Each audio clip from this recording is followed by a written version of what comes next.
Good morning, Nacogdoches, and welcome to our Easter at the Coliseum, the 21-day devotion countdown.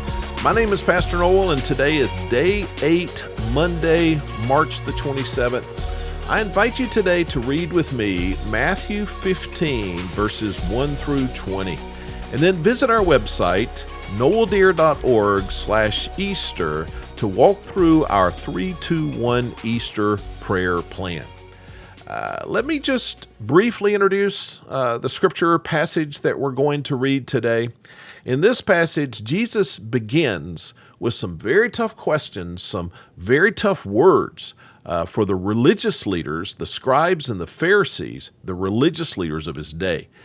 Those leaders were searching for loopholes and technicalities to allow them to not honor God, but pretend to honor God, to make it seem as if they were following God's rules, God's laws, but in reality, they were not. And Jesus condemned their hearts.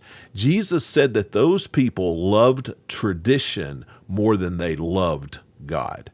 And it's a pretty, it's a pretty stern word that Jesus has for them. And then, in the same vein, Jesus delivers a parable, a very brief parable, an illustration, to teach the crowd that had gathered around, to teach the crowd that they needed to quit looking at the externals of religion, and they needed to look into their hearts. They needed to quit looking to the ceremonies and the outward expressions of their religion and ignore the fact that they had sin lurking in their hearts. Jesus said it's from the heart that our actions find their source. It is the heart that matters.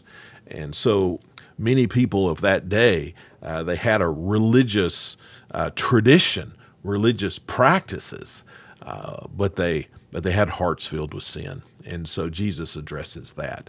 And that really is the part that most stood out to me as I did my devotion on this passage. That warning really gave me pause.